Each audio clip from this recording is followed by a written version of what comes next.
Hello, today we're issuing our first report on the Irish property market for 2023.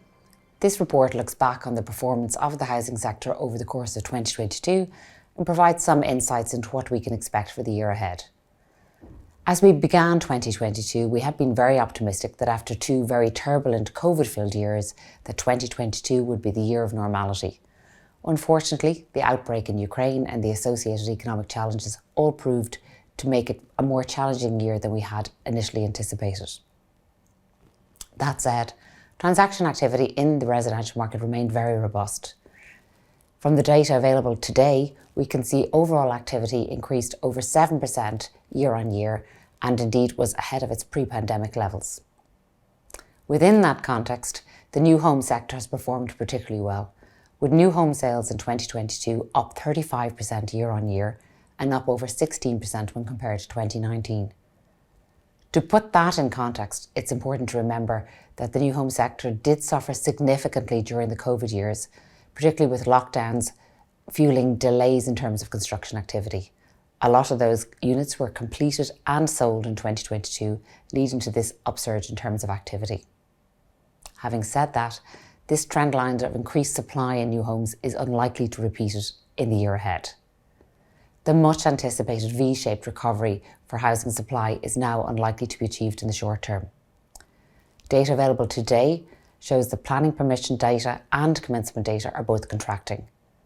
If you look at planning permission data for Q3 2022, it shows a contraction of over 40% year on year, while new commencement data for the first 10 months of last year reflects a contraction of over 30%. As such, at best we can expect supply to remain flat, and at worst to contract in 2023 and indeed in 2024. When we look at the second-hand sector, we see quite robust levels of transaction activity, with overall volumes up 4% year on year and up over 8% when compared to 2019 in the pre-COVID period. Within that, owner-occupier demand remains the predominant demand, representing 79% of all transactions through Sherry Fitzgerald nationwide. Of those transactions, 40% of them were bought by first-time buyers. So a very resilient, strong demand in terms of owner-occupier demand. However, the resilience of owner-occupier demand wasn't repeated in the rental sector. The trend line of exiting investors continued in 2022, with for every one purchaser investing in the private rental sector, almost 3 investors leaving the sector.